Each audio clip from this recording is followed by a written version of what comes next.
Hello and welcome to you all, dear friends and subscribers, on this cricket happening show from your host Ram.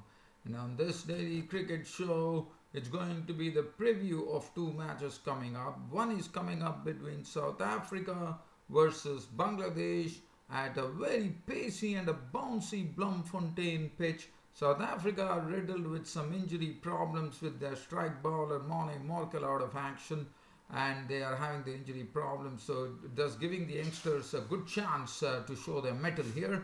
And as far as Bangladesh are concerned, well, they would be also hoping, Mustafizur Rahman in particular would be hoping to actually capitalize on this pacey and bouncy pitch, but one has to see as to how it goes.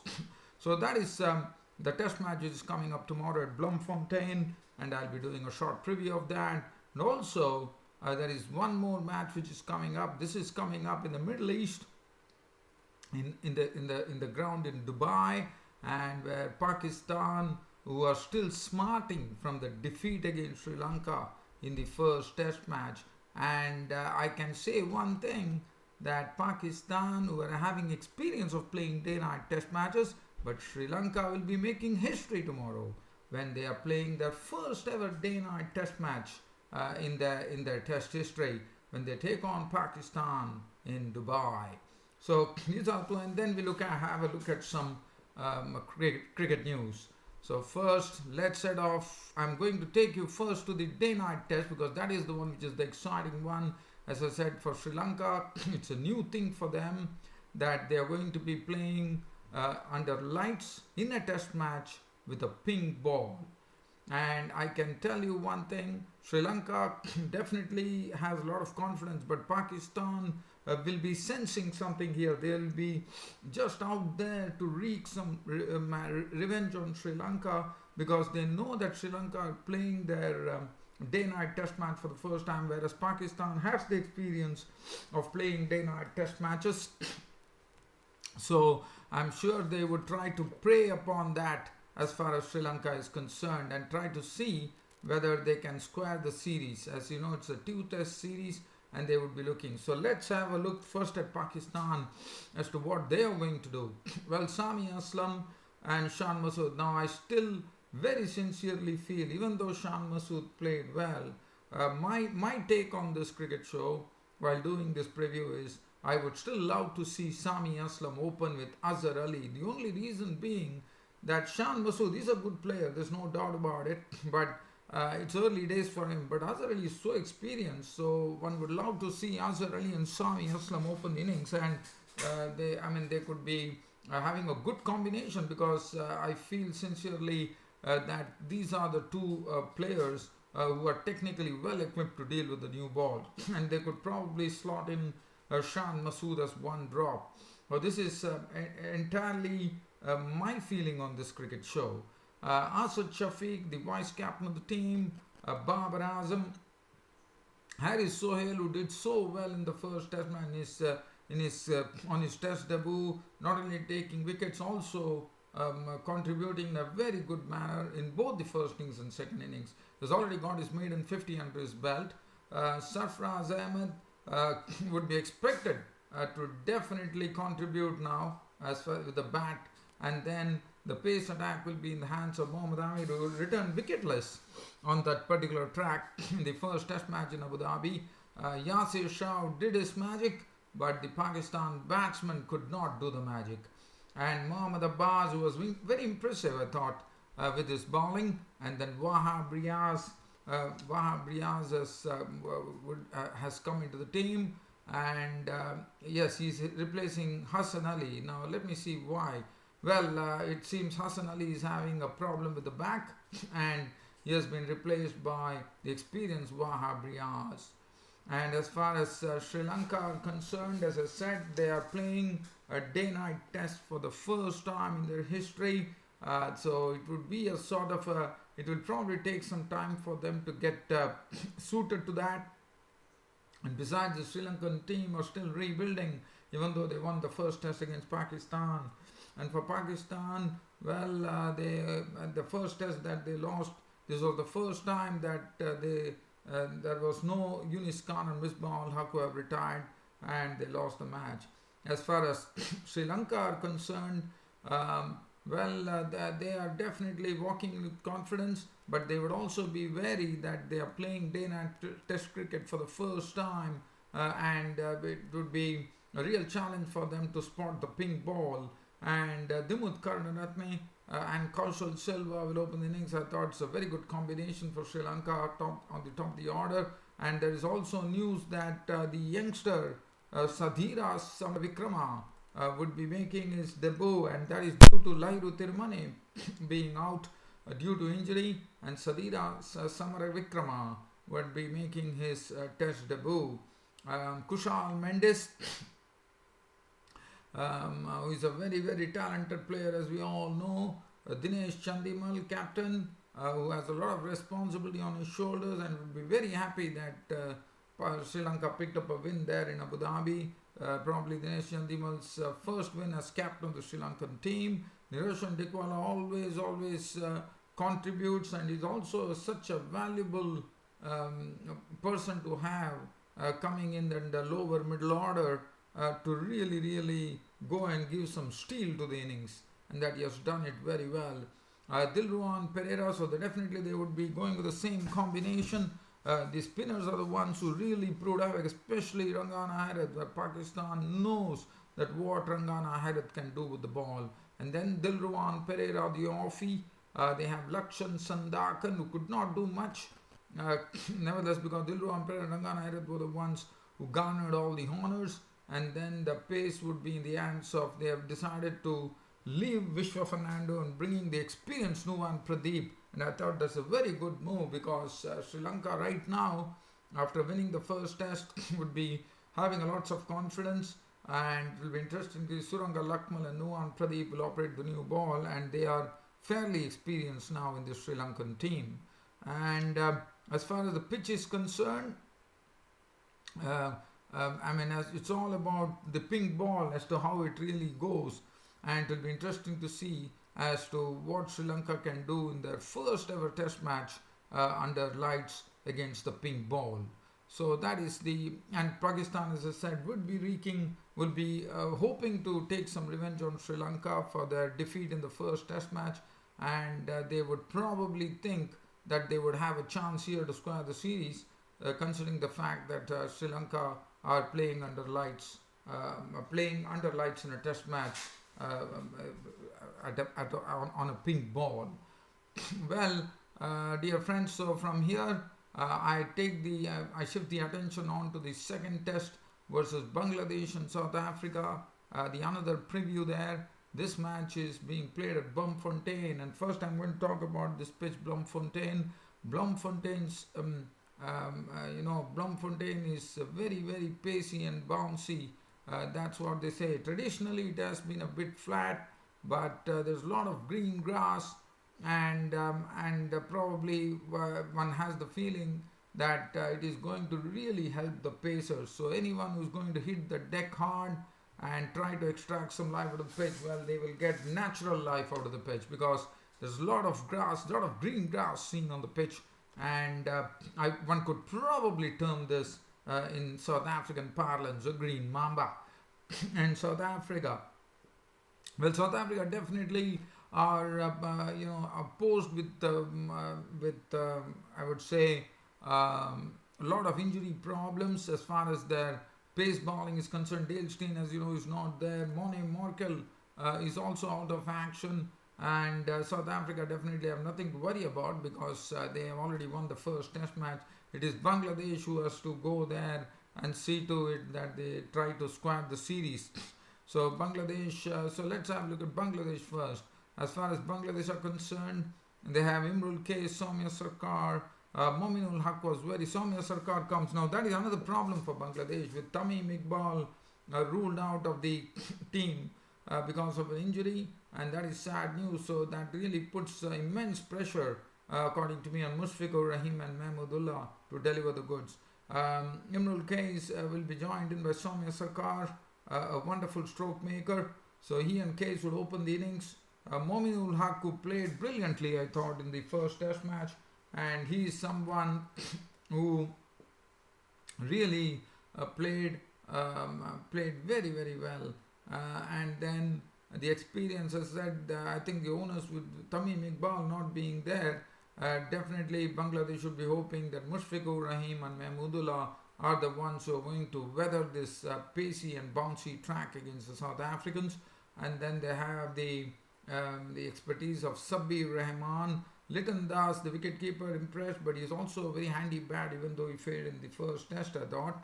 And the bowling will be in the hands of Mustafizur Rahman, who would be definitely chomping to get the ball and hurl it at the South Africans, being a green pitch. And this will be an opportunity for Mustafizur Rahman to get some nice South African wickets. And then he would also have the company of pace bowler Shafiul Islam, the youngster, Shubhashish Roy. So I think the pace bowling, they have strengthened it. They have three pace bowlers. Sabbir Rahman can bowl some medium pace as well. Soumya Sarkar can chip in as well. And Mehdi Hasan Miraz, unfortunately, I can say one thing, that probably Mehdi Hasan Miraz was sorted out in the first test. Probably the South Africans have done their homework, I suppose. So basically, what they have done is they probably looked at a lot of videos of Mehdi Hasan Miraz. And Mehdi Hasan Miraz, so far, he has really done very well against every team he has played. He played against Australia, he played against England, he played against India, and I thought he did a good job. But against South Africa in the first test match, Mehdi Hasan had a very tough time. In fact, he conceded a lot of runs and he was wicketless as well. So that is definitely going to put some added pressure on Mehdi Hasan, and it will be interesting to see as to how he goes. As far as South Africa are concerned now, Subhashish Roy may come and replace Taskin Ahmed. Now that is not something that I would like to see, because I feel this is a track where to me I would prefer Taskin Ahmed instead of Subhashish Roy, because Taskin Ahmed is pacey, he has some experience as well, and I would love to see Taskin Ahmed, but Subhashish Roy is slated to actually take over. So, but I would still like to see Taskin Ahmed in the mix, because of his experience. And I thought on a bouncy and pacey track in Bloemfontein, to me, Mustafizur Rahman and Taskin Ahmed will make a very, very good, I would say, very strong combination of pace. Anyways, that is for Bangladesh think tank to really think about it. As far as South Africa are concerned, they are marching with confidence, because they know that this is something very common for them in South Africa. They are used to pacey and bouncy pitches. I think there will be enormous pressure on the Bangladesh batting order at Bloemfontein. South Africa, Dean Elgar, well, he's only going from strength to strength. He probably needs a few runs. That's what I heard, that to become the first player in the year 2017 to 1,000 runs in the calendar year. And that is something that would be a sort of a big thing for Dean Elgar. And I'm just trying to see as to how many reads, or probably he has reached it. I'm trying to check the stats as to whether Dean Elgar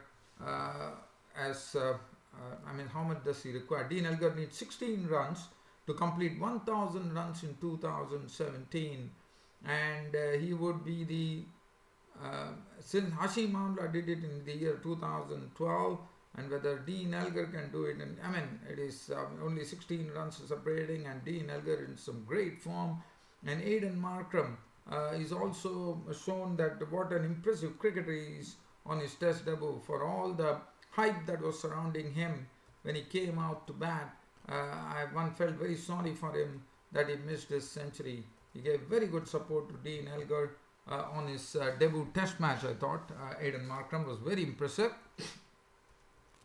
And besides that, the other players, they are all very, very strong. You at Faf du Plessis, everyone were looking good. Temba Bavuma also looked good. Probably it might be a chance for Quinton de Kock to come good now. Hashim Amla could not also did his job very well, and I think it is going to be something like that's going to be a lot of thing which is going to happen. And as far as the bowling is concerned, I told you that Mone Morkel is out of the team. That has really reduced them according to me. But still, they still have some real bench strength in the form of pace bowler Duan Oliver. Duan Oliver played in the last match as well, did a fine job. And Kagiso Rabada will be leading the pace pack. And this also gives an opportunity. Now, Wayne Parnell might come in. So that is something which can really help them, because Wayne Parnell has a lot of experience. So Wayne Parnell and Kagiso Rabada could operate in tandem. And then Duan Oliver and Andy Lee Feliquai, the all-rounder, with some pace as well, could chip in. And then they have the spin of Keshav Maharaj, who also showed why he is also a very good bowler with this wonderful line. So I think we are in for a wonderful match at Bloemfontein. But according to me, as to what I see, I think Bangladesh will be under added pressure at the pacey and bouncy Bloemfontein pitch for sure. But as I said, they are having other problems, and the onus would be on Mahmudullah and Mushfiqur Rahim, the captain, to actually deliver the goods and probably play a long innings with their experience. Whether that is going to happen is going to be known when the second test match starts at Bloemfontein. Now from here we get on to some cricket news here. As far as general cricket news is concerned, as you know, the South African T20 league is coming up, the Super T20, and in that Kieron Pollard of the West Indies, there's a Bloemfontein City Blazers captain is Kieron Pollard. As you know, Sri Lanka are into a rebuilding process, and two stalwarts of Sri Lankan cricket, Mahela Jayawardene and Kumar Sangakkara, are the ones who are going to assist Arvinda De Silva and other players in trying to help the Sri Lankan revamping, I would say.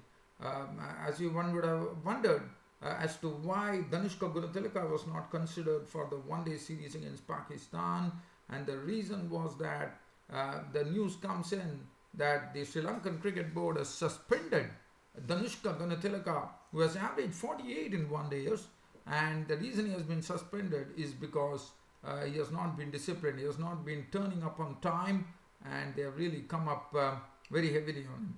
Well, there was one thing that I wanted to talk about, well, that is something that I'm going to talk about now, and that is going to be an young pace bowler by the name Mohammad Saifuddin, the under-19 player, has got a maiden ODI call-up to actually play for Bangladesh. As you know, we are talking about the Bangladesh team, which has been announced for the one-days against South Africa. Now, he played in the under-19 World Cup. It was very impressive. His name is Mohammad Saifuddin. He's a pace bowler. As far as I know, I'm just trying to see as to what he is. And yes, he's a young pace bowler, Mohammad Saifuddin. So he has got his opportunity there, I would say. But they probably think a lot about this bloke, Mohammad Saifuddin. And one has to watch as to how he does. So let's have a look at this particular squad. Now, Mohammad Saifuddin this is a seam bowling all-rounder, and he's going to be playing as well. So Murtaza is back. So Murtaza will captain the team. And then they have Tamim Iqbal, Litan Das, Soumya Sarkar, Imrul Kais, Mahmood Ramshkar Rahim. Shakib Al Hassan will be back for the ODI series, as you know. Sabir Rahman, Nasir Hussain has come back. So Litan Das, Nasir Hussain, Mohammad Saifuddin, the new bloke, the rookie, and Mominul Haq. Mominul Haq gets an opportunity. Mominul Haq has been drafted into the ODI. I thought that's the right move to make. And they also have Mosaddeq Hussain, because of his eye problem, is still out, and Sinzam Islam and Shafiul Islam has also lost his place. So that's the team composition. Well, dear fans and subscribers, I don't have anything else to dwell on. It's about time for me to bring the curtain down on this daily cricket show of mine by telling you all a very good night.